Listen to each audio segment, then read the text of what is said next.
returned back to Georgetown to serve as a special assistant to John Thompson III. And lastly, I think last year, Jonathan joined the Denver Nuggets. So it's my pleasure to welcome a man who is a gentleman, an athlete, and a scholar. And again, the night after the draft, we really appreciate you spending your time with us. Jonathan Wallace. Thank you for the introduction. My name is Jonathan Wallace from Huntsville, aka Harvest, Alabama, small town, northern rural Alabama.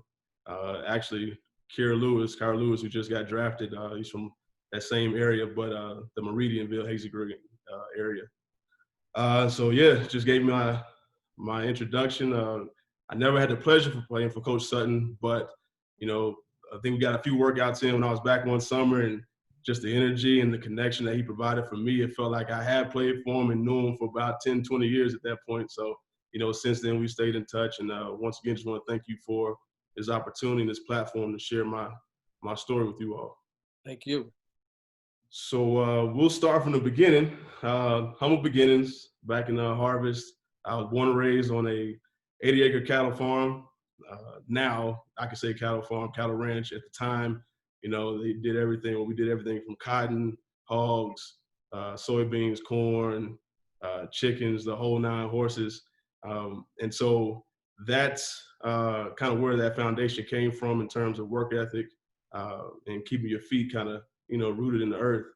You know, 2-parent household, mom and dad, 2 sisters. And it was pretty much, my dad actually was the principal at my high school. Once I reached high school, was a earth science teacher at my middle school growing up. So he was always close to me in terms of, he coached me, he taught the same school, and obviously being the principal. And so just really had a lot of development at a young age. Mom got 9 brothers. My dad's got 7 brothers and 1 sister. Mom, 9 brothers and 1 sister. So you were just having those male role models, not ever being able to slip up or step outside the lines was very influential in my upbringing. So, you know, it was pretty much school, church, and basketball, football, sports rather, growing up. Didn't really hang out too much. You know, growing up, nobody wants to be friends with the principal's son. So that kind of set the precedence for my adolescent years. But, you know, one thing that my parents instilled in me from an early age was you always want to provide yourself with opportunities. We were never raised as kids, you know, growing up in the Old South. You know, you look at the life and times of what's happening now in the world. You know, for us who grew up in the South, that's kind of was a way of life as a kid. You didn't know any other way. And so, you know, our parents raised us to, you know, not look at anybody differently, but you did experience some real experiences as a kid that kind of helped shape your outlook on life. I think one of the things that allowed me to grow in those situations were just that level of responsibility. I think that ties back to the farm. You know, those animals don't feed themselves. So whether we had to get up at 6 a.m., come back after schools, you know, snow, sleet, rain, those responsibilities were there. I joke with a lot of my friends saying that I didn't see the sunrise for probably 3 years of high school. When I rode to school with my dad, he's getting to school at 5 in the morning. And so that was just the kind of precedence, again, just growing up, having to be a leader amongst my peers, but trying to be in the world, but not of the world. And those, again, you know, when we apply, you know, us as followers, you know, you apply those principles and those teachings to our lives. That's one of the lessons that I will forever hear in the back of my head from my father, my grandfather, and so on. So I want to set the table from what I want to speak from tonight is around personal and professional network analysis and strategy. As I go through my story, I still want that to be kind of the umbrella from which we come from. So, you know, high school goes by. I wasn't allowed to specialize. I played basketball, football, and golf. I did specialize in my senior year, football-wise. I played quarterback. I didn't want to learn a whole new playbook my senior year when we got new coaches in. So that's when I really started to put my all in the basketball. And you know, growing up, we didn't grow up with cable in our household. So, you know, one of my big things my mom always says, they used to buy me like a stack of VHS tapes, and I would go to my aunt's house who lived on the property. And so I would set the recorder every Monday, every Wednesday, and every Saturday and just record every single game that came on ESPN back then when, you know, ESPN had the big TV deal where all the major games were played. And growing up at that time, Kansas was my favorite school. And I used to always tell my mom, you know, you watch one shining moment. I was like, one day I'm going to be there. So just that ability to manifest those things and then start with the end in mind was one of the biggest, or another large lesson that, you know, my parents instilled in me from the beginning. And so from there, I just worked backwards. You know, I made sure that I was accountable, try to have good awareness of having that balance between both academic and athletics.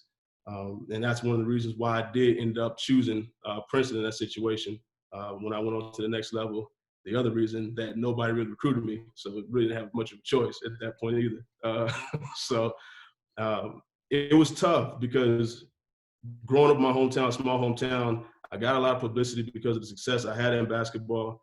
And you build that. You build that, and you know you're on TV or the newspapers.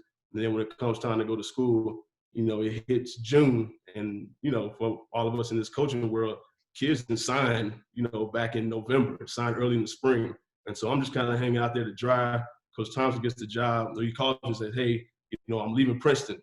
So I remember, I never forget. I'm sitting at home. I'm like, all right, so I don't have any options. I don't know where I'm going to school. I guess I just have to get a, you know, an academic scholarship. Ends up going to Georgetown, calls back and says, "I don't have a scholarship for you, but I want you to come play for me." So, you know, me and my family sat down through prayer, through meetings, the meditation. You know, we really thought that situation through. And again, I didn't know anything about Georgetown. You know, in the Southeast, you know, you're pretty much, it's Alabama, Auburn, especially in Alabama. That's all that's kind of pushed down your throat in terms of athletic uh, athletic teams or whatever. And so, you know, I ended up going. He kept saying, you know, I'll get you some financial aid. But in my mind, you know, I wanted to be, quote unquote, that star that I had, you know, been blessed to get to that level at high school. And it just wasn't in the cards from the onsite getting there. I think one of the big things that kind of turning points in that whole situation was on picture day freshman year. You know, everybody has a jersey with their name on it. They didn't even have the number that I wanted on my jersey, nor did I even have the name on the back of my jersey. So we're for picture day, everybody's got their stuff, and I'm just like a blank blood jersey number 11. And so, you know, I'm thinking to myself, I'm never gonna play. And there were, you know, conversations where, you know, don't expect to play. You're coming here, you're gonna be, you know, the kid that keeps the locker room in order. You're gonna be the kid that brings the character to the team and try to create that culture, but don't expect to ever see the floor. And from there, it was a challenge, but I had to really learn how to channel that energy to not necessarily have too much of a chip, but have a balanced approach to how, you know, I approach that work every day. And, you know, by the grace of God, I was able to start. I remember starting in the scrimmage, he puts the names on the board and I'm starting. I'm looking around the locker room like, when was this going to be announced? I didn't know this was going to be the case. Like, I still don't have a scholarship and I'm starting. And I think we were playing LaSalle in like the preseason scrimmage. And it went through to the first opening game against Temple. I'm still on the team. I'm like, all right, I'm starting. I don't have a scholarship. Like, you feel part of the team, but not all the way there. And it wasn't until, the third game of the season, we played Davidson on the road, and I was able to set I was one shot short of the single game, regular season game, 3-point makes or whatever at the time. And then like that next week, you know, our academic advisor handed me a piece of paper walking up the stairs to practice. I was like, what is this? She said, this is your scholarship. So in the blink of an eye, everything changed.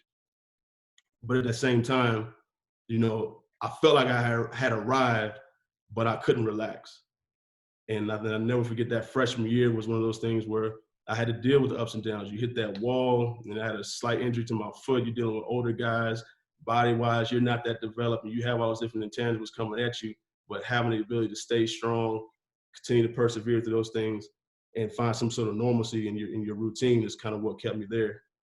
Even from the academic side, you know, I went to public school in Alabama, and let's be real, the curriculum there is not the same of some of these, you know, prep schools like your Phillips Exeters and your Northeastern schools. And so I think that was one of the biggest things. My first class, they were talking about foreign relation type of stuff, international relation principles. And they were saying, oh, you guys should have learned this last year. I'm looking around the auditorium like, no, we didn't. Like, we learned Alabama history in Alabama. We don't talk about the rest of the world. So again, it's one of those things where you feel behind, but you learn how to cope and you learn how to teach yourself and you find how it works for you. And so tying that back to that overall topic that I want to speak from, it was the ability to get out of the box and learn how to network. Now, when I came to Georgetown, I was not a talkative person. I honestly didn't talk. I was super shy. Nobody knew who I was until, what do you call it, Midnight Madness. And so I was forced to get out of that comfort zone and talk to people and learn how to add value to every situation that I went to, but do it in a way in which it wasn't just solely for personal gain. I think one of the things that even, in the sports world, the business world, things we have to really realize and tie it back to is how do we continue to add value? And I think one of those things is you got to focus on learning. One aspect of my life that I can say has been true from being the man in high school to being a nobody at Georgetown to arriving to the point where, I was on the cover of Sports Illustrated with my teammate. And, I could have never fathomed these type of things when I was at the high school level. I was just trying to get to a school, just to get on the team, just to graduate and go to law school. That was it. Like, that's what I had planned. God had a completely different plan. And so, again, that focus on learning is because you really do have to reinvent yourself sort of for each stage you go to. They always say, a new season or a new this requires a new you. And that is true, I believe, in theory. You still have to create yourself a certain platform and foundation by which these principles hold you true as a person. But you do have to learn how to kind of tweak things to help you not only survive, but to thrive at those levels in which you increase. And so I don't want to fast forward too much, but leaving Georgetown to go into Europe or going to the NBA draft process.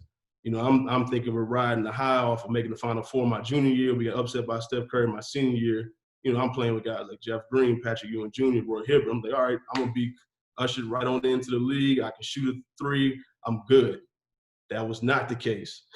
So, you go on these workouts and you're playing against guys who are, ranked above you. And that's when I felt like I kind of lost myself a little bit because I got so focused on proving to myself that I was better than these guys that I lost track of what I was actually trying to do. And that was to reach that ultimate level of playing. So once I was able to calm down again and kind of reassess who I was at the core, I was then able to add some things to my game and add some things to my mindset that helped me. Obviously I didn't make the NBA, but to get a European deal to where I was able to thrive down the line. But again, it was just, you get to a new country, the food's different, the living conditions are different, coaching's different, you got the language barrier, like your money's different. Everything about it was like, all right, here we go again. I thought I made it through Georgia, I thought I had a name, and then you come back in, it's like, all right, the contract looked great. So I'm thinking, oh, this is going to be easy. I get there, and I did not realize how some countries in Europe will put that on paper, and you will not get 90% of that salary. So my first year in EuroLeague, I think I played 5 months with the EuroLeague team. I didn't get paid one time. It was 5 months. And I kept trying to say, all right, I'm going to be the good guy. I'm going to come to practice every day. And I would go to the office and ask them, look, you haven't paid me this month. Oh, we're experiencing problems. We'll pay you next month. And I kept trusting these people to pay me next month, and the next month, the next month. And it just never happened. And then they decided to cut me and then wrote an article in that local newspaper to where it painted me in a bad light. And then on top of that, I couldn't even get in touch with my agent at the time to get me back home. And I think I actually saw him. I couldn't get him on the phone. I saw him. I clicked on NBA.com, and he was toasting champagne with Ron Artest and Mitch Kupchak. And so it felt like, once again, I had made it to a pinnacle, and then everything crashed again. I'd never been cut from a team. I'd never been in a situation with literally $0 in my bank account. I'd never been away from home like that. And it's like everything, that adversity hits you. So I come back to DC, I work out back at home around DC for a little bit, switched agents, got me a job back in Germany, was able to win a championship, be on the team the second half of that year. And it's ironic of that process because those next 3 years, I was able to win 3 championships in a row. I came back to play in the G League, D League at that time with Houston Rockets team, Rio Grande Valley. We won championship my first year there, went back to Germany, won a championship with Bayern Munich. And then again, it's like, this is you got the hang of these things. It's not hard, but it's not, it's not super easy either, but you can do this.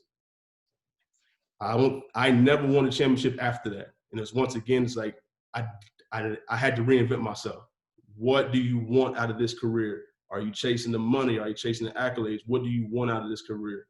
And so that was one of the things that I tried to relate to a lot of the kids once I started coaching back at Georgetown was, you gotta have a plan. Now, they always say if you plan too much, or you want to hear God laugh, like tell them your plans. That is in part true, but you still have to have some sort of vision for yourself. And again, it goes back to that starting with the end in mind, and then putting yourself in positions to attain those goals step by step. And again, we hear so many times people have normalized this slogan of, trust the process, but people, they don't really know what that means. That process is really, really rough some days. It's great other days. And people kind of get a little bit of success. You get a little bit of an edge, and you kind of think you can coast on out, and then you get surprised again, and you kind of fall off your rocker a little bit. Yes, you have to trust the process, but again, we have to fall in love with that process. We have to enjoy that process. If I could tweak that saying a little bit, because you got to enjoy the knockdown. You got to enjoy the get back. Like, that's just part of it. A lot of people don't prepare or equip themselves properly to handle those situations. And so, at that point, I knew I wanted to play till I was 30, get back home, start something different. In my introduction, it said that, I got into law school, but through playing the game of basketball, I started to really see how you have to learn how to be a business as an individual. You really learn how to brand yourself. And that's when I started really getting that itch to go to business school as opposed to law school, because I felt that was going to supply me with the tools to succeed in life moving forward, just being around the game of basketball. And I remember getting a call from Coach Thompson when I was my last year playing in Angola, Africa, come back and coach. And I was on the first year of a 3-year deal. Complications again in Africa. It's like, all right, I had a good career. Everything was going great. And then I went to another situation where that country had just had a civil war 10 years prior. So a lot of the reconstruction was still going on in that country. There was a lot of violence. There were days that they just cut our water off for weeks at a time. You didn't have lights some days. You go out on your balcony, you're hearing assault rifles go off in the village, and they're saying that, you get emails from the embassy saying, 20 people got killed execution style last night in your neighborhood. And so I'm thinking this is kind of like my farewell tour. I'm going to coast out, make some great money, win a championship, come back home. And then I ran into the same situation that I started on this journey as a professional athlete. And to this day, it's still a somewhat bitter taste. But those are the things that, once again, helped me understand you have to be more of a business. So, leaving there, coming back to Georgetown, coaching 1 year under JT3. That's the year I had the pleasure of coaching Mr. Cameron on this call. Got fired right after that first year. So it's like, oh man, here we go again. Got some success. Every new chapter, I got to deal with some heartache, some heartbreak. I got to deal with another tragedy. And I had started to see a pattern in my life of things. It's like, all right, you can't get down on yourself. This is another one of those tests where you say you want to start with the end in mind. You say you want these things. We meditate, we pray, we ask God to give us these tools. We ask God to give us signs. We ask for these things. But, some of the sayings say, you ask for certain things, and then God gives you all the ingredients. Now what do you do with it? And so this was another situation where it was like, all right, take some time during this interim, find a new coach. So it happened to be Patrick Ewing, came to coach. Patrick Ewing Jr. was a teammate of mine, close friend. And again, goes back to that personal network and strategy of having and stepping outside of the box from your personal standpoint to relate with people on levels in which they can understand and relate with. And so able to talk to Pat, talk to his father, got me back on staff. I played for him in the summer league when he was coaching with Charlotte, was able to get back on staff and then join Georgetown's business program, Executive Master's Leadership Program. So my last 2 years of coaching, I was going to grad school while coaching at the same time for a brand new coach, brand new terminology, which was, again, it was another struggle. So you embark on a new journey, you get fired, you start a brand new situation. I'm thinking we're going to win. We weren't really winning. Things got tight, frustrations ensued and situations like that. And so, again, it was like I was all about growth, but I had to, again, try to reinvent myself in terms of skill wise. And that's why I thought business school was the best situation for that, is to learn some leadership skills. You know, a lot of us have been around sports, we played sports, and we are inherent leaders just through the fire. But a lot of times we have to go back to the basics and kind of find those applications to which we can help individuals along the way. And that is not always readily available to us as athletes or people working in the athletic industry, because they try to make that so business-like. Like it's just, oh, business guys, you know, CEOs, CFOs, they need to learn these things. But we're in high profile businesses, we're in high profile teams, and we're in the teaching business. You know, for lack of a better term, we are in the teaching business. We have, you know, kids that are working for us, or, you know, that we're coaching, we're shaping their lives. We have to learn those leadership skills before. And so that's what I kind of put myself into, but at the same time, I want to grow. And so fast forward from the end of that, coming out here to the Denver Nuggets, I'm thinking, you know, hey, I'm at the NBA level. Now the glory years, you know, I'm gonna make the real money I want. I'm gonna be in the high position I want, because I went to law school. I went to Georgetown, business school. I went to Georgetown Business School. They was gonna push me right into a position, you know, somewhere middle management, to where I could learn a little bit. I'm gonna be in a really good situation and so on. And that was not the case. So once again, you know, you get knocked back down that totem pole. So I had to learn again. I had to step outside myself and create a network to which I could learn, lean on individuals, and grasp some knowledge and some principles moving forward in this position. So that's kind of like a background, a little introduction to what I want to talk about. But I want to go back to that first point about the focus on learning. So situations like this, when we're sitting here, this platform, these are very helpful. And I encourage all of you to continue to do these things, continue to branch out and do the same type of interaction with other individuals who you might know, because this is really where you develop yourself as a professional, in my opinion. I think one of the things we have to do is we have to, you know, get those books. We have to join these master classes. We have to use YouTube. You have to use these informal situations to where, again, you can get out the box and find some common interest with the individuals in which you aspire to be one day. A lot of times there's looked at as, you know, when it comes to networking, it can be looked at as like a chore a lot of times. And when I was trying to kind of figure out which way to speak from that, I found an old paper of mine that I took a quote from. It said, most people have a dominant motivational focus on what psychologists refer to as promotion or prevention mindset. Those in the former category think primarily about the growth, advancement, and accomplishments that networking can bring them, while those in the latter see it as something they are obligated to take part in for professional reasons.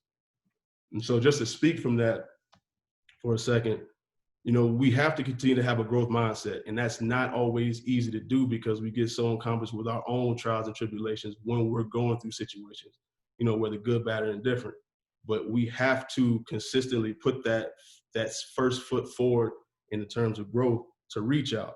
A lot of times, those of us who are, you know, might be at the junior level, or, you know, the business term, they say subordinates, you've got a lot more to offer than what the normal society and within corporate culture tells us. You know, through your experiences, through your situations that you may have friends or peers, you can manage up in a lot of situations.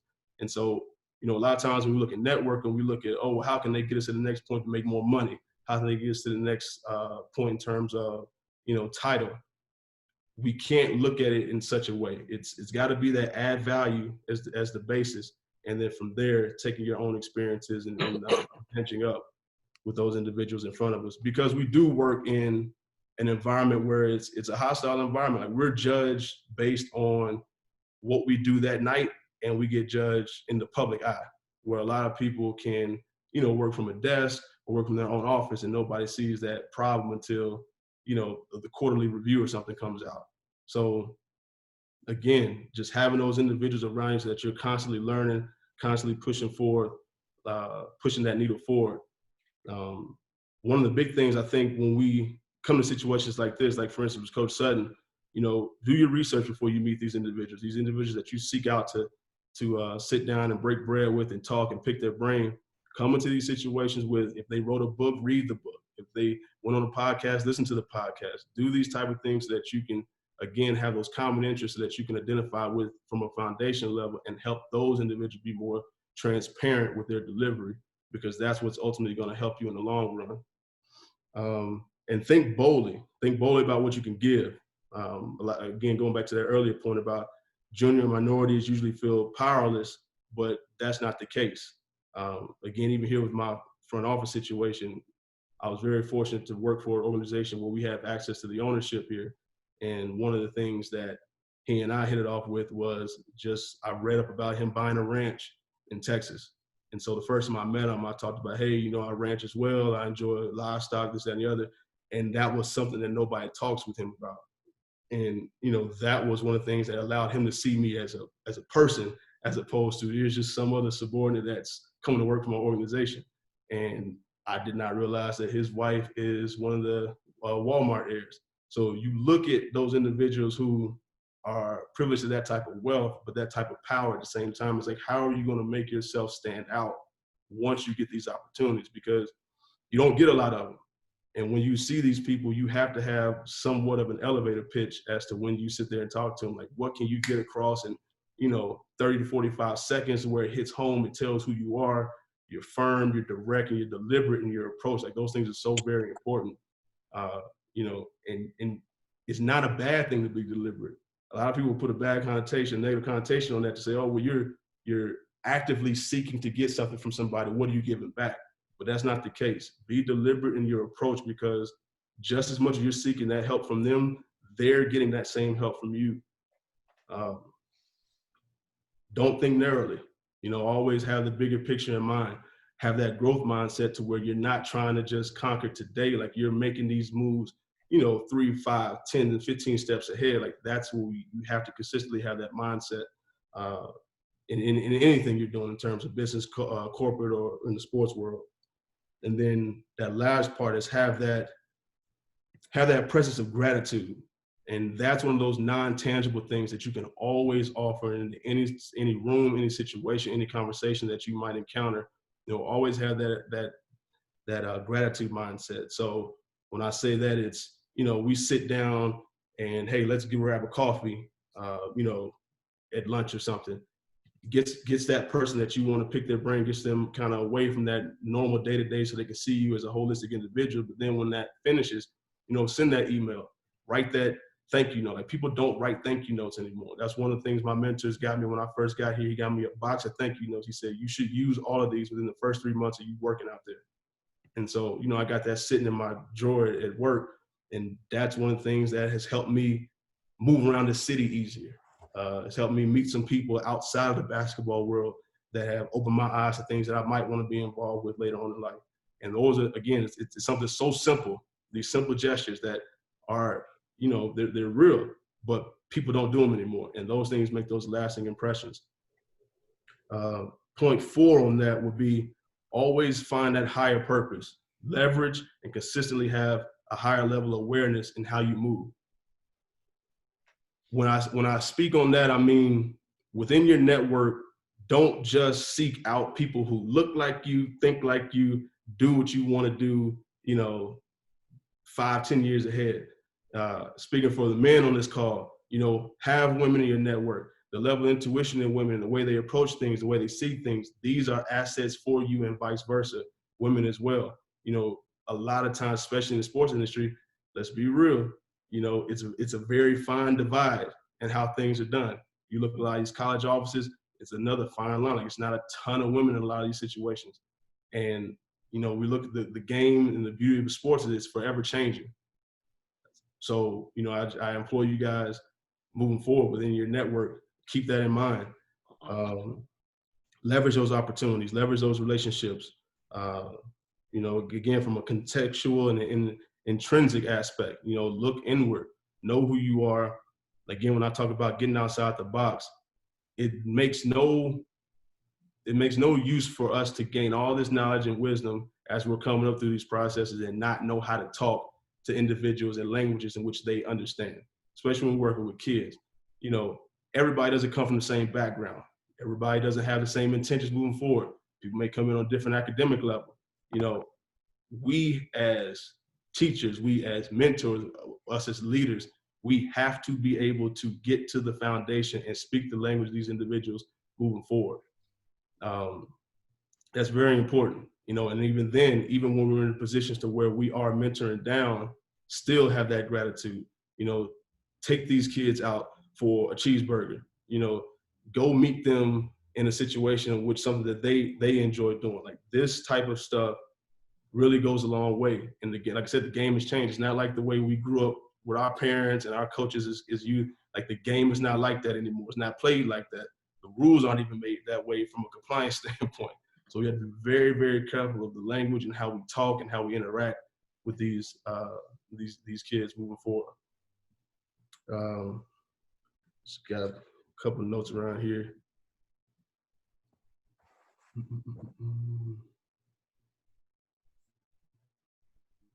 So to give an example, when I talked about this, is the intrinsic behavior of looking inward and seeing and really approaching and being honest with yourself. You know, where are your shortcomings in terms of your leadership style? You know, where are your shortcomings when it comes to relationship style or, you know, networking or just your delivery? For me, one of the things that I knew I lacked or I had goals rather was expand my range of developers and their role in the growth of my network. So when I spoke earlier about, you know, don't just seek out to see people that look like you, think like you, and so forth. That's what I kind of mean by that. You know, talk to those who might be in upper management, talk to those who might be, you know, the janitor of the building. You know, have these different people in your lives, have these different type of people in your network, and really truly get outside the box once again to understand them and seek their value and seek their knowledge. This helps us moving forward. Point two was I wanted to be better about conducting a month or bi-monthly check-in, all calls and texts with my network. So that's as simple as, you know, sitting down with a journal if you're still a pen and paper type of person, or if you can put in a spreadsheet, just pick 4 or 5 people a month. You know, you talk to these individuals, like all of us here on this call, as we reach out and talk to each other through emails, is, you know, just reach out and talk. You don't need anything, you know, it's COVID, check on, see how they're doing. That was one of the things I had to learn quickly, because I can get to the point to where I like being in my own space and I'm a loner, so to speak. So, you know, I can just get into my everyday routine and forget about there are a million things happening around you. And just that check-in really means a lot to some people.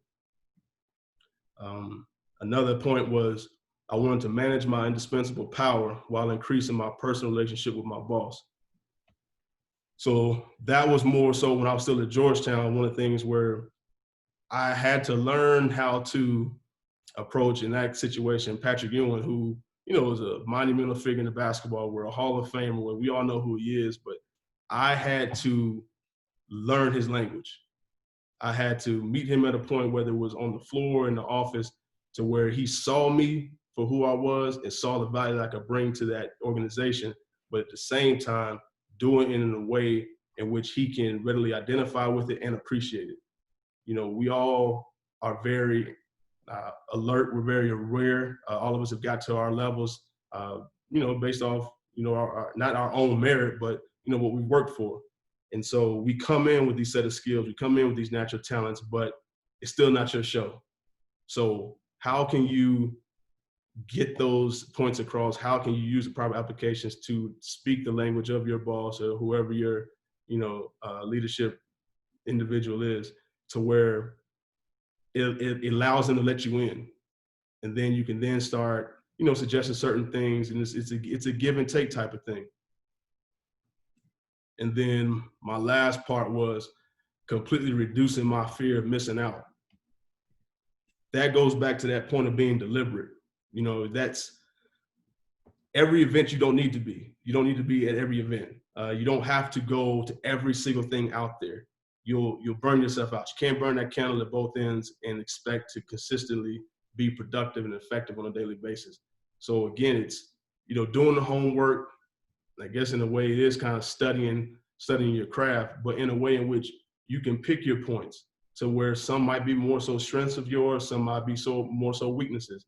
You know, for me, I'm not big into art, but I know if a certain individual owns an art store, art gallery, like I can venture over into one of those events one day just to get out of my element, but, you know, talk and converse with those individuals and somehow create a relationship there and then cultivate that relationship. Again, when we talk about the follow-ups, the calls, the thank you cards, situations like that. But again, just really being deliberate and knowing what you want to attain, but do it in a way in which you're adding value. Again, you know, we got to continue to explore those shared interests within our networks, at the same time expanding our personal view for what we have to offer, and then motivating ourselves again with that higher purpose, because that's going to create a better relationship for all those parties who are involved in those situations. So yeah, no, I kind of bounced around a little bit, but in terms of what's kind of like on my heart from what I've just seen and what I've experienced, and so up to this point, that network is an area where, again, a lot of people are trying to teach it, and a lot of people are trying to create those, you know, conferences to where you come learn it, but you just gotta jump in the fire. It's not one of those things where you can just take a assessment test or look on paper and figure it out. Like, you gotta put yourself out there, but we have to do it in a way in which it's both organized and deliberate in that approach. So that being said, open it up to questions. Well, Coach Sutton, I'm glad you're recording this because, Jonathan, you dropped so much information and advice. I mean, I'm probably speaking for everyone on here now, but I can't thank you enough. And I know I'm going to have to come back to the recording of this because I couldn't take notes fast enough. Yeah. Oh, my pleasure. Yeah. Jonathan, it's something I really try to practice in my network is something that you touched on is just having a rotation of staying in touch with people, because I've experienced that if I'm connecting with someone, say every 6 months, then I'm not going to them when I need something, right? You know, and it's a much different type of so when I should say when I do need something, it's not that I'm just coming to them at that time. Right. Yeah. So, Jonathan, this has been a really difficult year for all of us with the pandemic, and additionally, we've lost a lot of leaders in sports, basketball, and sports in general. Coach Thompson, of course, and I know Wes Unseld Jr. is on your staff with the Nuggets, and I wouldn't want to leave out Wes Unseld Sr. in that as well. Could you reflect when you talk about, and you did such a great job of us understanding who you are as a person.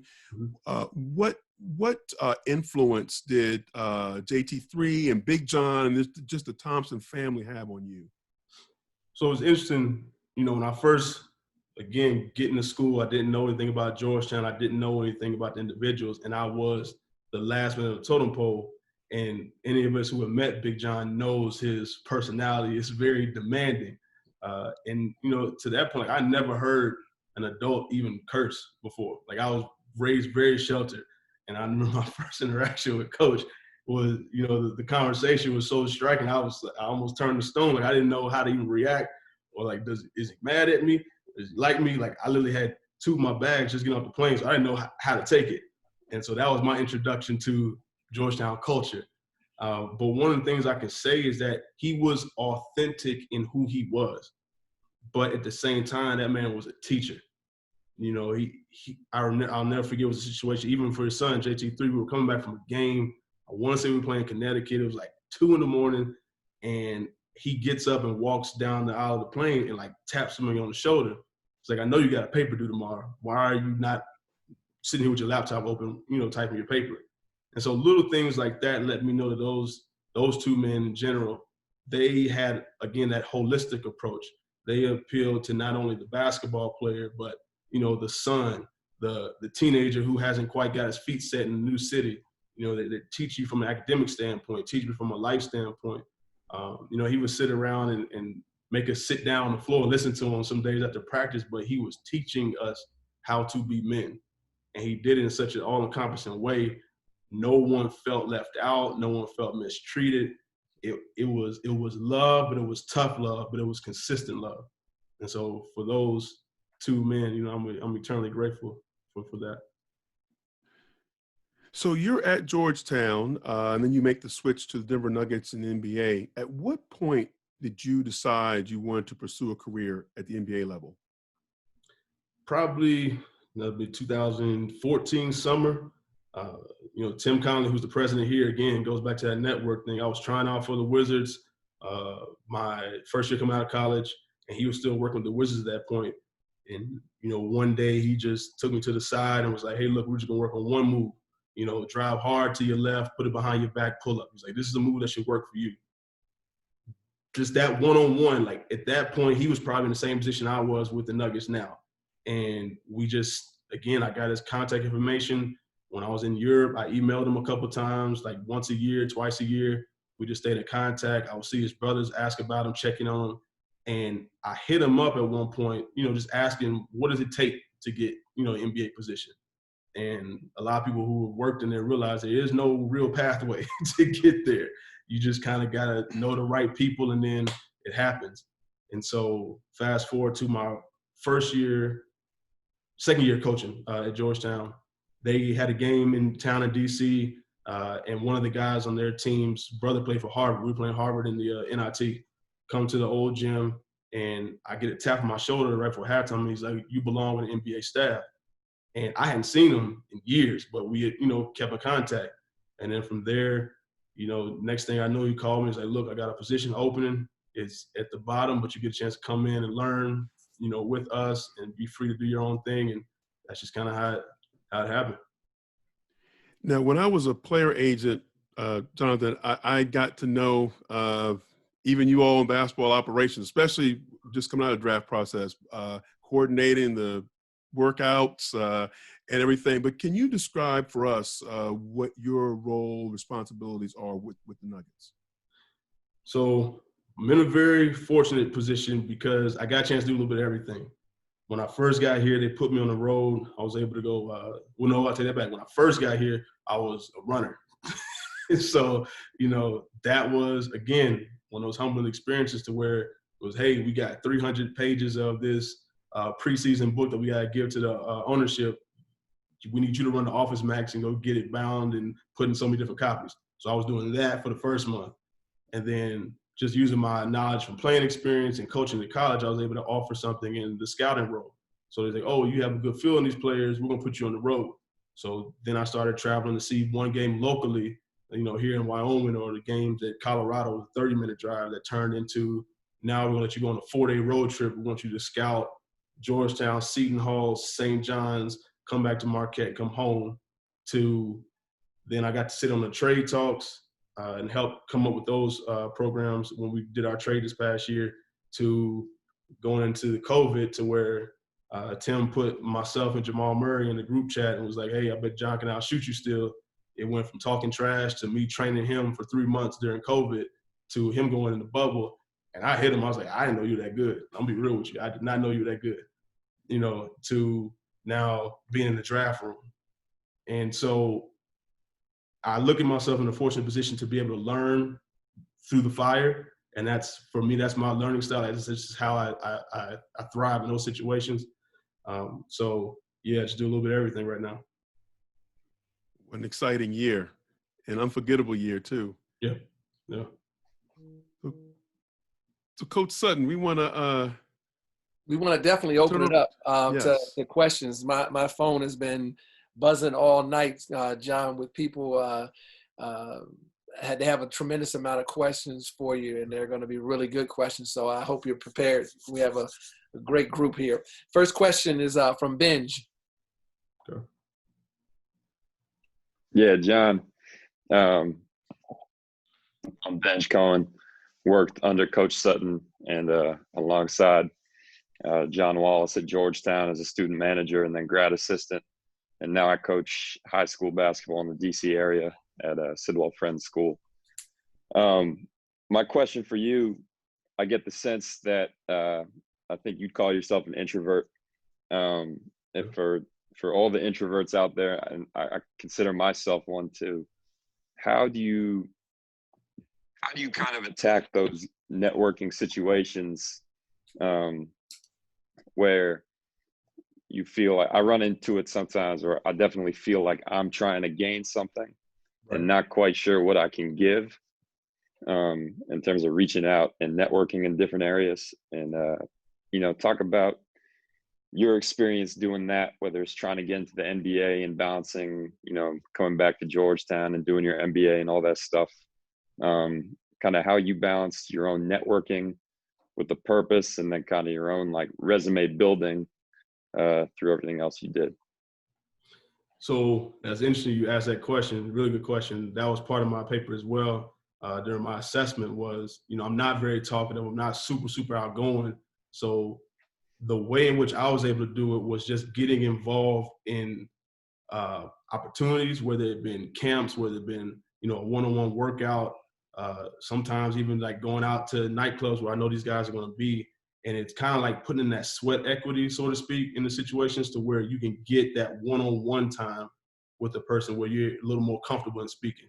Because everyone's not equipped to just walk into, function and just command the room and talk to somebody while 20 other people are trying to talk to them. It can kind of come off kind of fake, so I definitely understand where you're coming from with that. And I think that goes back again to on the being deliberate aspect of you, even if as an introvert, if you're sitting at home, you can kind of study that individual that you are seeking knowledge from or seeking that mentorship from, and then developing a plan and find your opportunity, kind of plan out your opportunity to get in there and then hit them with, hey, look, I was reading your material on this subject. I find that interesting because, and then, applying it to you, and they kind of see you as, all right, they're not just out here trying to get me to write them a letter recommendation. Like, this person actually seeking knowledge on a one-on-one form. And so I think that's one way, especially with individuals who are a little more introverted in that situation. That life, that purpose, for me, is just being honest. There's plenty of assessment tests out there online. Like you said, with our generation, our ability to get anything we need off the internet is, it's amazing. So I would advise you to take, I think one's called a 360 assessment test. I think if you study in Google, I think you might find that. Don't quote me on it. You might just search around a little bit, but I think that's what it's called. And it allows you to like honestly answer and give a number grade to different topics that might apply to you. And then it'll kind of tell you what your style is in terms of leadership, your teaching style, the way you learn. And it gives you some tangible items to where you can now develop that plan even more, to where, all right, I don't do well with public speaking. I can go on YouTube and take one of these whatever classes, or I can watch TED Talks and pick up some of the, skills these people are doing, or I can join these free classes here. Like, there's opportunities there, but again, is that planning, that spending that time alone and really being honest with yourself about that passion and really having those blinders on. Honestly, it's something my father always say, you got to be like a horse with blinders. You can't look at Instagram and say, hey, what they're doing is what I want to do, but they're doing the glamorous way, and I want to get that to that point tonight. It don't work that way, So you got to know what works for you. You got to be patient in that approach, but you got to be deliberate and consistent. Appreciate it. For sure. Next question, Trey Bromell. Thanks, Coach, for the opportunity. John, so Trey Bromell, I got my graduate degree at VCU. I work in grassroots basketball here in Richmond. One question I have for you, you mentioned how gratitude played a role in your how you go about your life, and you think it's a really important piece to networking. Can you expand a little bit on just how you practice gratitude and the benefits you've gained from that practice? So for me, I think a part of gratitude that a lot of people skim over is your approach and how you present yourself. I think a lot of times individuals try to present themselves in a way in which is not totally authentic with who they are, their values. And so those individuals who have attained a level of success or have kind of been through the fire, they can point that out real quick. So I think that's step number one. When you walk into a room, be you. and be unapologetically you. I think that the next part of that is being consistent with your approach to it. Don't just seek out that knowledge on a Tuesday and then there's no interaction, there's no practice, there's no nothing for, another month, because it's kind of like that deal where, I'm just putting on the show to get to the next point and then I'm done with you and I can move on. So again, just the obvious ones are, thank you cards, phone calls, text messages, emails. Individuals who have attained a level of success, they have their hands in other events, especially with the grassroots basketball. I think that would be an opportunity where, those companies or those individuals who work, they might have other projects going on as well. You may have a skill set that might actually pertain to helping them with that. Offer that service up. Don't discuss money. Don't discuss hours. Just be there, be in the moment, and you're not doing it in a way to show. Like, you can't think of it in doing a way to show. I'm gonna show them that I'm serious about this. It's be you, be in the moment. Offer your services to help and add value. I think that term again, that adding value, is what we really got to hold near and dear to us in everything we do, in any approach we have, because that's your stamp of approval. What do I gain from it? The situation here, like I tried to create a nonprofit here, like it's not going to help me get paid more, but it's like I'm trying to add value in this day and age where diversity and inclusion is so important. I lived through it. I've seen other young kids deal with it. I've seen our current players deal with it. If I have the opportunity to bless us to go to a higher level of education and learn it in a way to apply it, that's my responsibility. Let me offer that to this organization to add value to them. It may be received, it may not be, but like that's kind of how that approach has to be once you do those type of things. Thank you. Yep. Next question, Kenneth. Hey, Kenneth Colomb, Connecticut College. I was just wondering, you talked a lot about getting to the top of the totem pole, getting knocked down, and kind of reinventing yourself. What's some things to do to keep you kind of rooted? Like, what's your base? Reinventing yourself without completely losing your identity. For me personally, I can only speak from my point of view. Faith is a huge part of my life. Even if I don't read my Bible on a plane, I never travel without my Bible and out of my book bag or whatever my carry-on is at that point. That's just it's a mental reminder of how I was raised and where I put my values in. I think another part for me is just being able to sit still. You want to accomplish a lot of things. You probably got a lot of things going through your head. All of us do right now. These are tough times, both personally and happening in the world around us. But you have to get to a point to where you can sit still and really allow those thoughts to come to you. Some people do yoga, some people meditate, whatever your sit still may be. Like, I think that has to be a component of your game plan within your climb and what you want to do in terms of life. Because it's a lot of things that happen, a lot of moving parts. You have to be able to get back to your core, and that requires sitting still. And those things come to you once you really put the time into that. And then from there, it's staying organized. Whether it be, like I said, whether it be having things organized on your phone, your spreadsheets on your computer, whether it be, things that you're working on, updating your resume every time you do something. Like, you got to be organized in your approach, because these opportunities will come, and there's an element of luck that goes with this. But, as a lot of us already heard, you create your own luck. And when those opportunities happen, you have to be ready to capitalize. Like, that's the kicker. You can wait 2 months, you can wait 20 years, but when that opportunity hits, you have to be organized to where you can actually attack it, and in that case, benefit from that. I hope does that kind of answer your question? Yeah, absolutely. Okay. Yeah, thank you very much. Yeah. Next question, Reggie Cameron. What's up, John? Appreciate you speaking, being here speaking with us tonight. Going back to your segment about networking, Coach had Kevin Eastman on here a few months back, and he talked about networking turning into not working.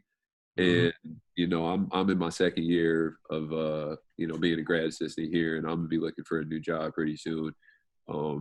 What are there, you know, certain mistakes you see young people, you know, do you see them, you know, do you see certain mistakes happen with young people like me trying to, you know, reach out and network, you know, whether that's like over networking or connecting, I don't know, you know, with the wrong people or, you know, just the wrong ways to go about it? Yeah, I think again, it's a lot of people our age just don't have a plan. You know, we take and we've heard networking from our parents. We've heard it in schools. We hear it on, you know, even as far as infomercials or whatever. It's like everybody says, "Oh, you need to network. You need to have a good group of people around you," but they don't tell us how. And that only comes from you. You have to know exactly what you want, and that only happens through, again, you know, taking your time to study you, to go inside and really learn who you are and what your passions are. Until you do that, you're gonna be forever out here swinging at everything. You know, you might hit one or two, but if that's not a passion, does it phase out? Does it fizzle out? Or are you able to continue to grow and build upon that? That's a thing that I see with a lot of people that are doing. And, you know, they jump from thing to thing to thing and never really conquering one. Another component of that is you got to be willing to do the work, because everything is so, you know, what's the term? So much of an instant gratification sort of society now. We all want it now. We want to make the call. We want that person to call the next person and get us that job now. Like, it doesn't work that way. You got to be able to do the work. You got to be able to get outside that box, because, again, you know, we, in this generation, we know how to brand ourselves. Like, we have it at our fingertips. We can develop a page that hits all our highlights. We can write off all our accolades. But to get to that next point, some people just may not care about it. So it's like, you got to be able to get out and away from that and say, look, you know, I'm approaching this as, you may not know all the answers to it. And a lot of times that's the best time to make those moves, is when you don't know the answer. Like, I knew nothing about the front office when I wanted to come work here.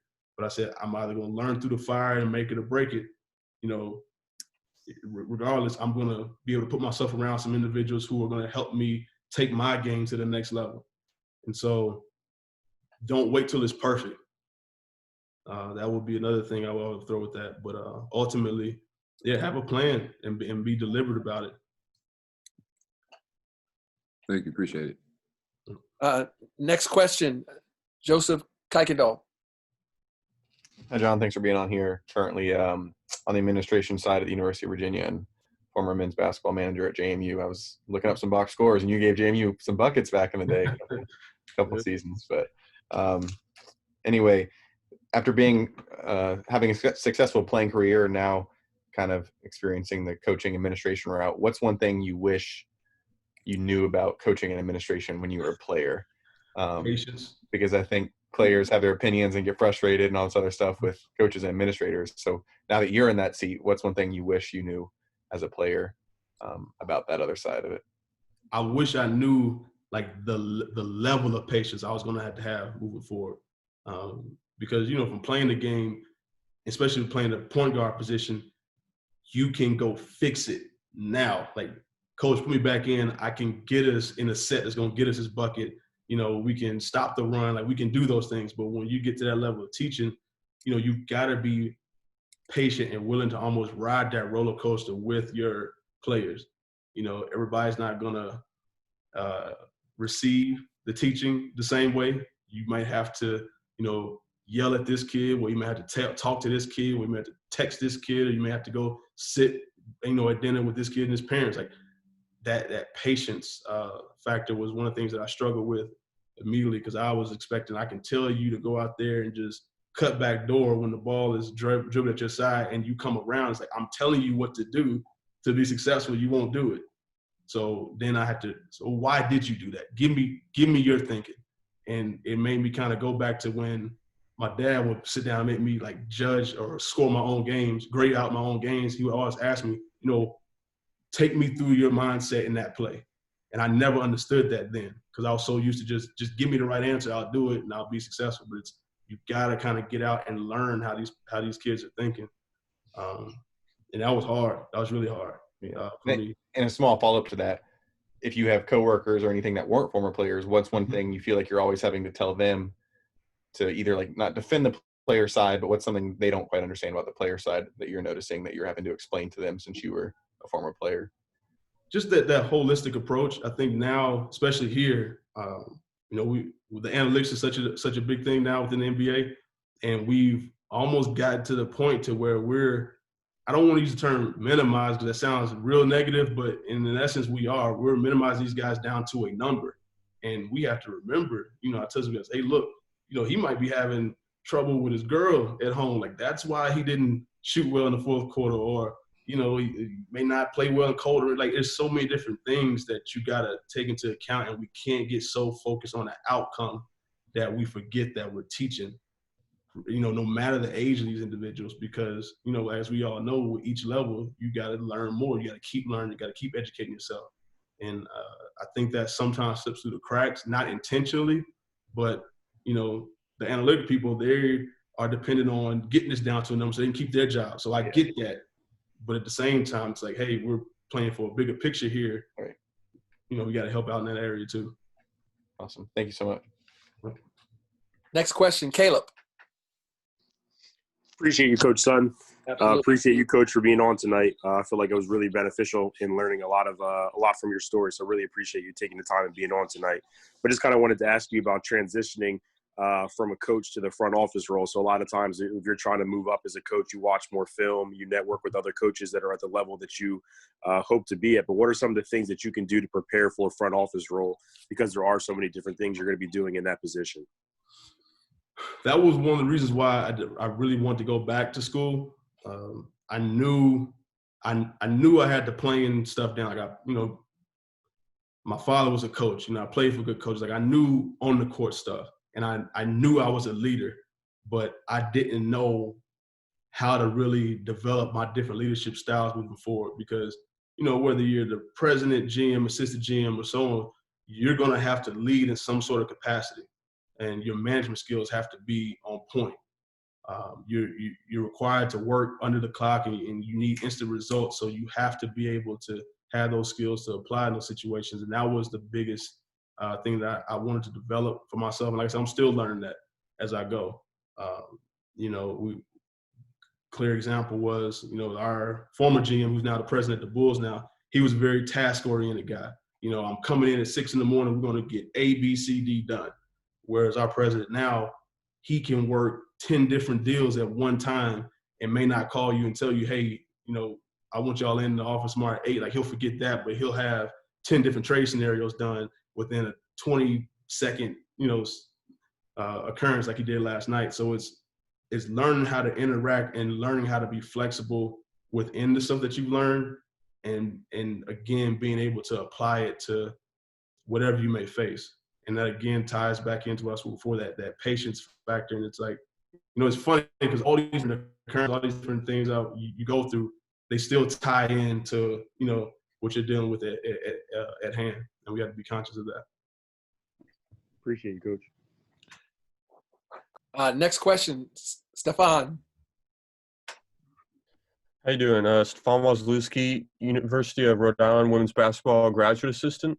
I had a question. What is your advice for people at my level connecting with people at your level, say, or higher up in maybe the NBA or higher up in men's basketball? Mm-hmm. Like, how do I get my name out there?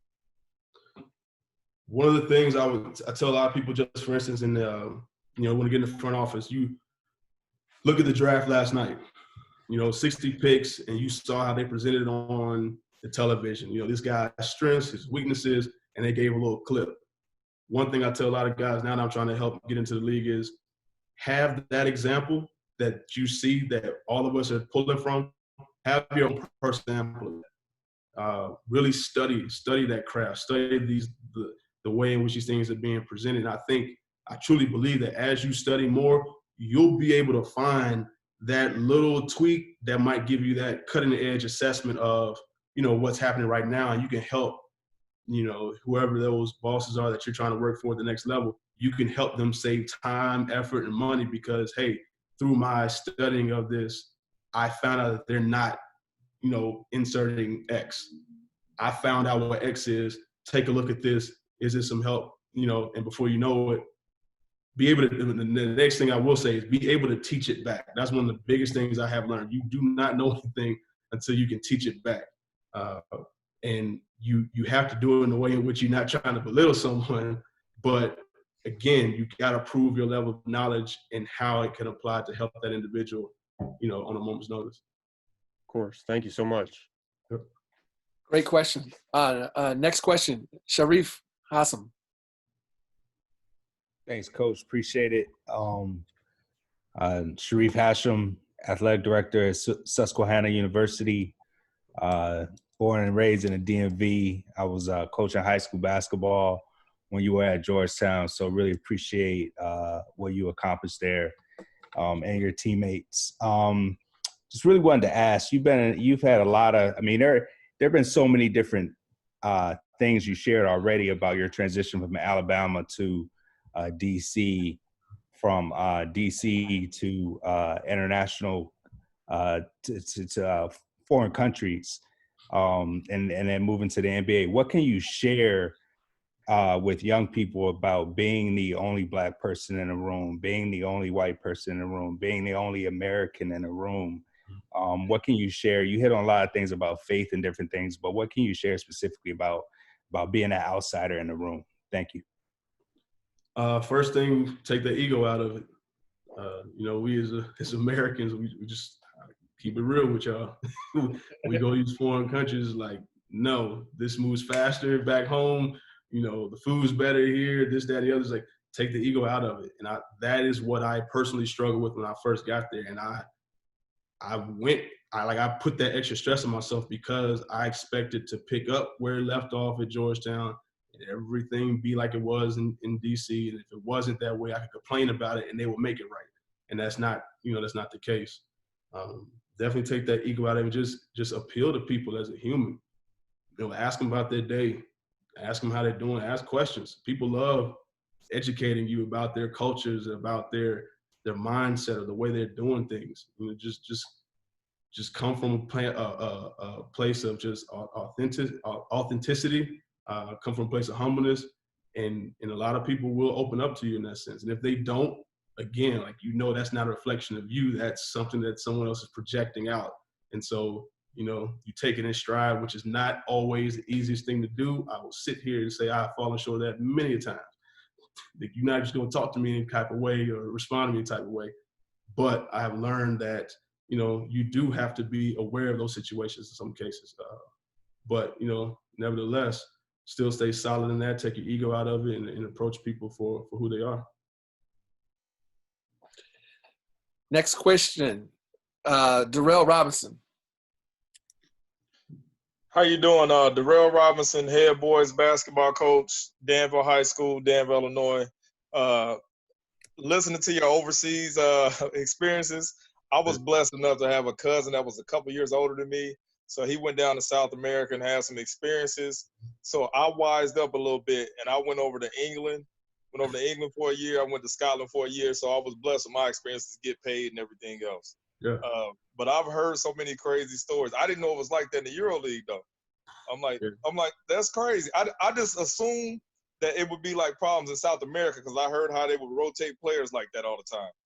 But I didn't know that. But my question is, but you coming out and you were saying when you came back over, then you had gotten a coach and you had switched career paths.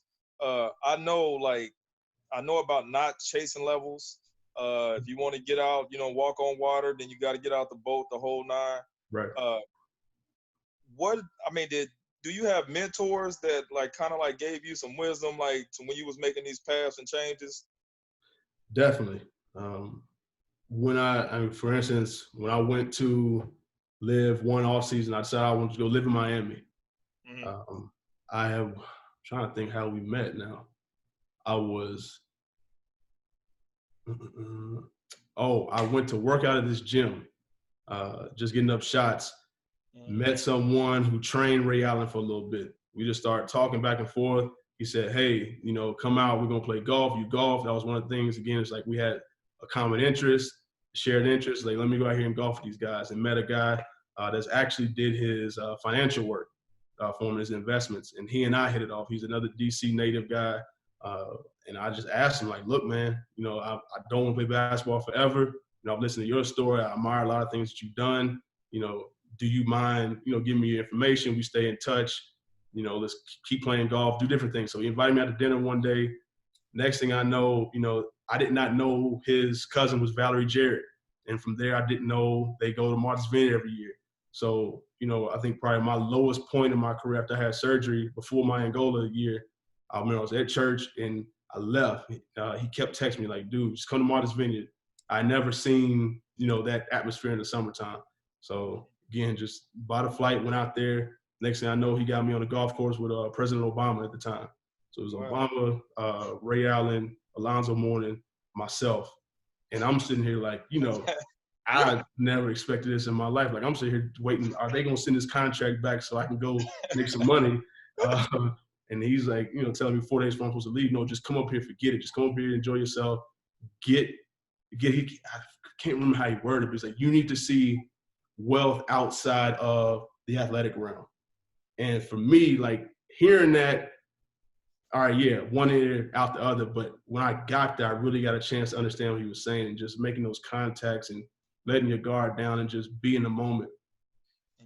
And from there, like, he was a guy that I leaned on when I made these changes. I would tell him, like, look, man, I want to go do X. I want to go do this, but I'm going to take a pay cut. I'm going to move across the country. He's like, look, man, you're young at this point. He's like, you don't have a family.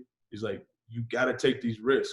Like, you've done the schooling, you've prepared yourself. If you don't take the risk, it's all for naught.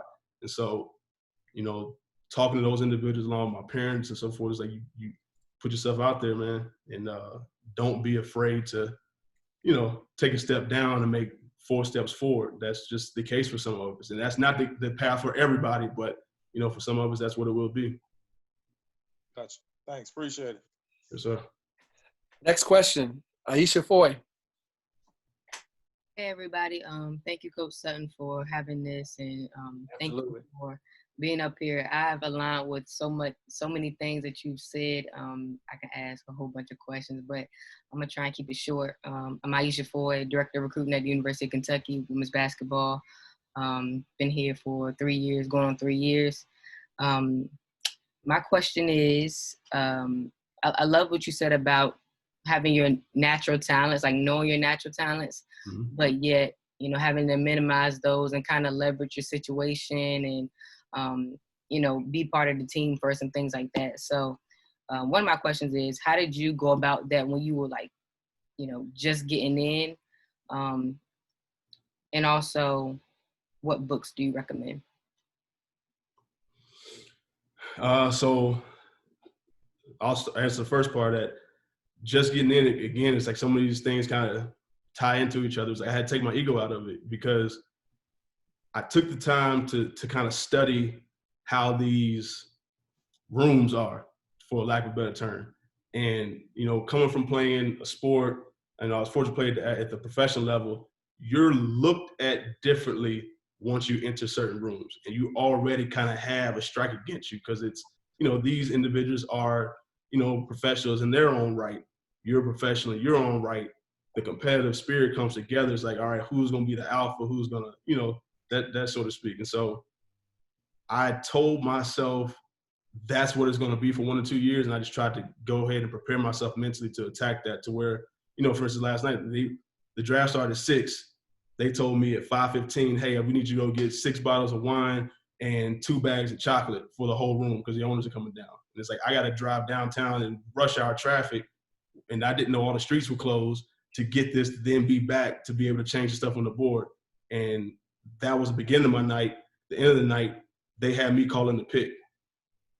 And so you gotta be flexible, but you can't completely lose your values in that.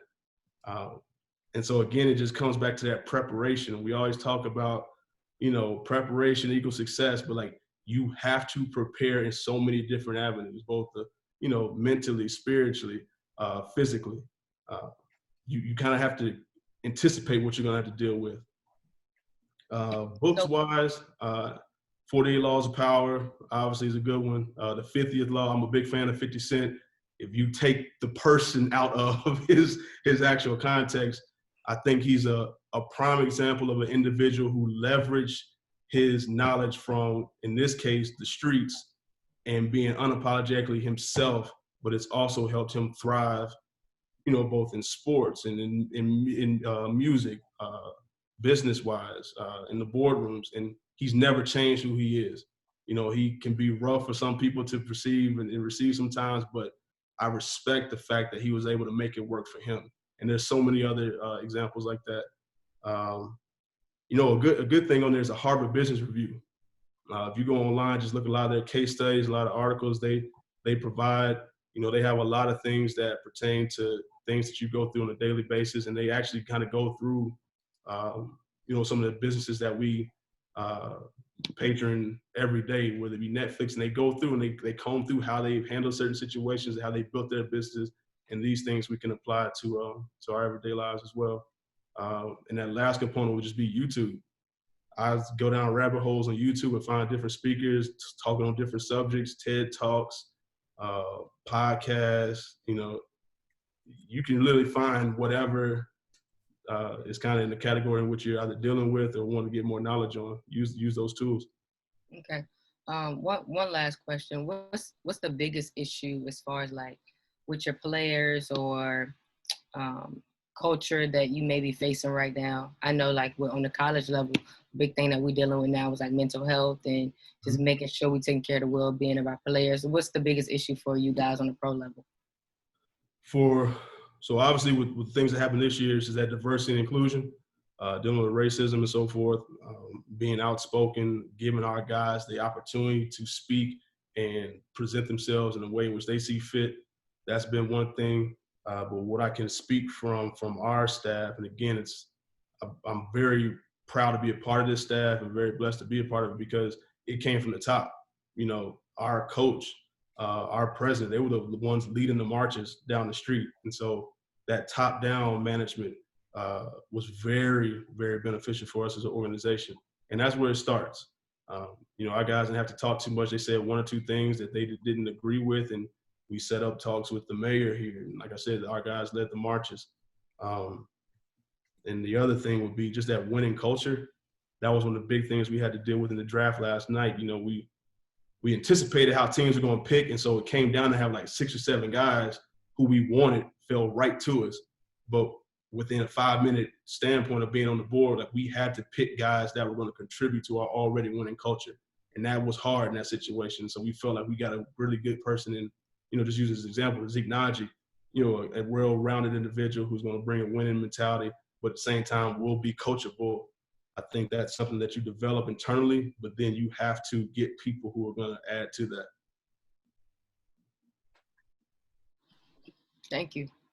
Aisha, before we go to the next question, Aisha, please tell us about the book that you wrote and is coming out, because I think it's an outstanding book that all of you want to know. I put it in the chat, but I want you to just take this opportunity to tell us about a little bit about the book before we move on to the next question. Wow, thank you, Coach, for that opportunity. I just finished writing a book. It's called Success is My Major. Start entitled, Leave Unforgettable. And the goal with that is basically when I was in college, I had a transformational experience. Instead of focusing on the subject that I was studying, I was focused on studying myself and how to become successful and basically, developing myself outside of, the more than an athlete. And then I realized that the more that you work on yourself, more than anything else, all the other opportunities will, come true. A lot of stuff that Coach talked about on the call today about working on your inner self, developing your talents, faith, legacy, all of those type of stuff I discuss in the book and kind of develop a philosophy or curriculum around it.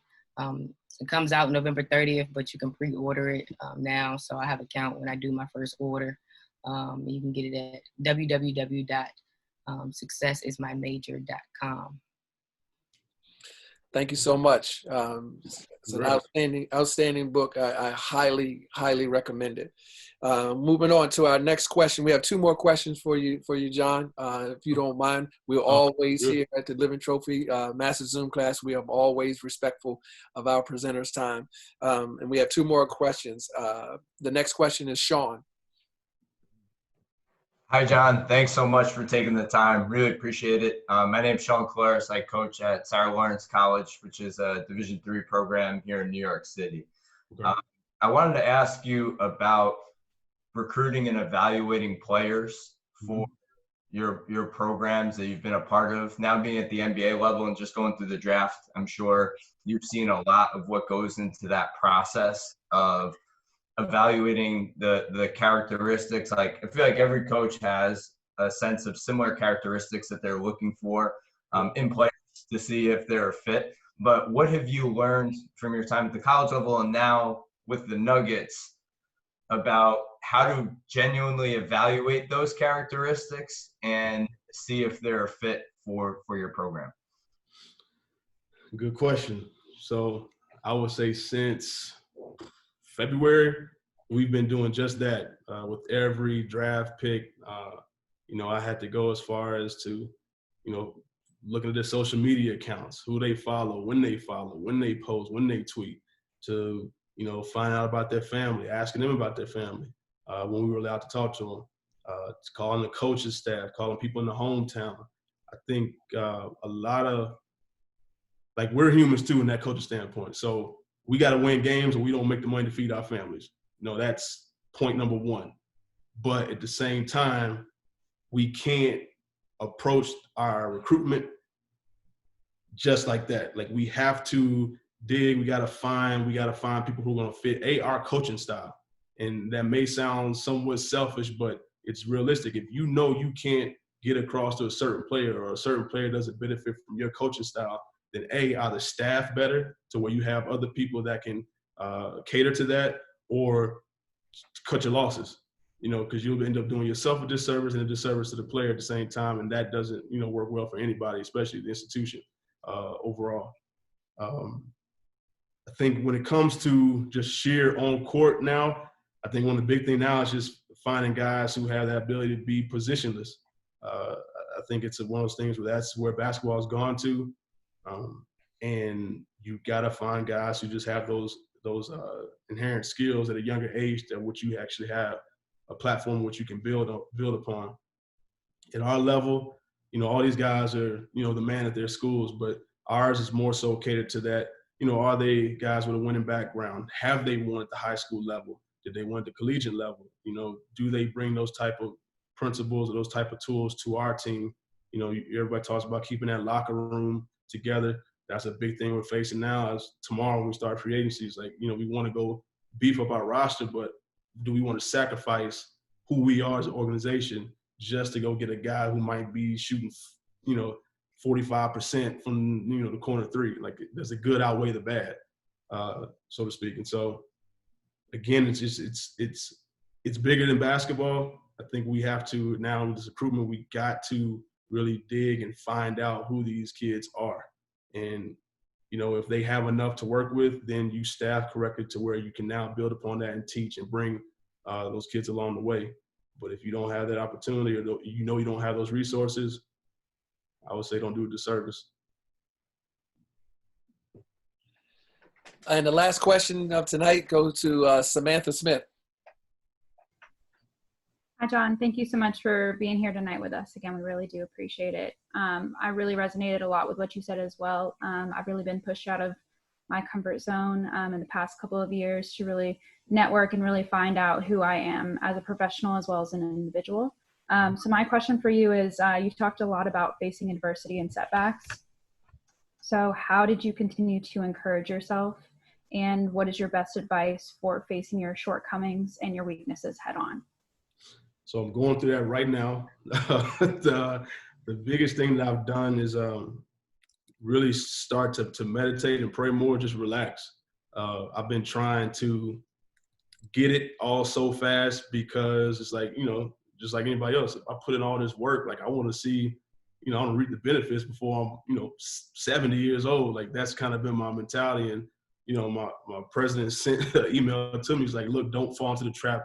And what he said, a lot of people like, you're gonna get there, but don't fall into the trap of trying to get it all this week. And he said he's seen a lot of people come through the NBA, just use that as an example, and they fall off. You kind of implode to a standpoint. And so with me, of how I had to deal with that head on was just seeking guidance from everybody in the organization. I've gotten out my comfort zone even more to talk to guys who are younger than me, who I know I'm more qualified than, but they've been working in this environment longer. So it's like I have to, again, humble myself to the level of, hey, you do know more about me with this organization. Regardless of, I got the degrees and everything else, it sounds, oh, this is like, I shouldn't be coming to you, but I had to do that. And that's helped me to kind of see, again, it goes back to that culture, the culture from the front office side, to where you got to learn how to, I hate saying this term, but it's so you have to learn how to play the game, but you got to do it in a way in which you still come across authentic. And that's cultivating those relationships. That's what that boils down to. Yes, you tie in what I said earlier about the books, the reading, the podcast, different things, but that's kind of that middle portion of it. You have to take the steps. Like, you have to get outside that comfort zone once again in order to face these things head on, and you gotta be comfortable being uncomfortable. Like, that's the realest thing I can say right now. I've had to change my entire lifestyle from what I've lived, previously, to still keep that greater goal, keep my eyes fixed on that greater goal. And so that's just the sacrifices that we have to make as individuals to still conquer that goal. And being that the show is my show, I actually get the last question. Yes, sir. John, please tell us a mantra, quote, Bible passage that you try to live your life by.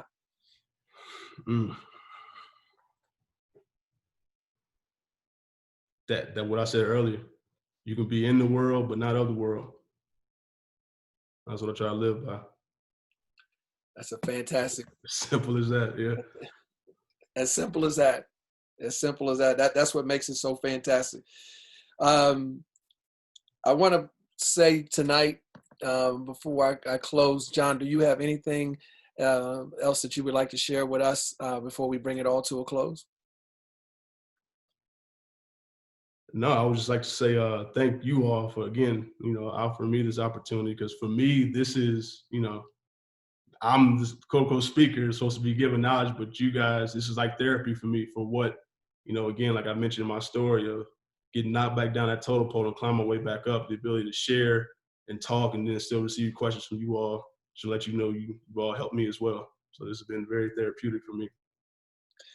I'd like to thank John for coming on tonight, for being authentic, for being transparent, for dropping so many nuggets of truth. And you always have been that way since the first time I had the opportunity to meet you in McDonough Gymnasium, and we started working out. And we kind of knew that we were kindred spirits. We were connected through our faith. And then also we were connected through a number of different other things that we strive for success. And then also I want to thank you, John, for just taking the time. The things that you shared tonight truly will prove beneficial. You've come and you've sat in the audience before you presented to us tonight. And I think that when you sat in the audience, you saw the vibe of this tribe, and your message will resonate with each and every one of us. So I want to thank you for that. And I also want to take this opportunity to thank Odell McCants. Odell has been a valued and trusted friend of mine since we were both back in high school. And I came to him and I pitched this series to him a couple weeks ago, 3 weeks ago, and he was all on board and he wanted to be a part of it. And the success of these last 3 weeks, the next generation of influences is been very successful because, Odell, you did a tremendous job with researching and asking those questions that always leads to the speaker being comfortable. and sharing their authentic self. So I want to thank you, Odell, for doing a tremendous job of being our moderator for this series. And in closing, I want to thank you, the people that have come since April. You guys have come every Thursday night. You've made it here. You've made us a tremendous a platform, the realization of a dream for me to do this Living Trophy Master Zoom class. Has been something that I treasure and I value. But every Thursday you come and you learn and you share and you starting to connect, and you can see that our group has continued to grow and people are doing some amazing things. And I want to continue to challenge you to continue to do those things.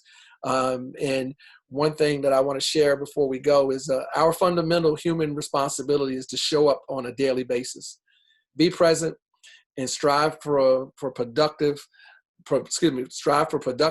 over busyness. And that's what John has been saying to us, for the last, almost 2 hours now. He's been talking about, the ability to network authentically can lead to our net worth. He's been talking about being humble. He's been talking about coming outside your comfort zone and being comfortable. So I want to leave this with you as we continue to go. And it comes from Brene Brown.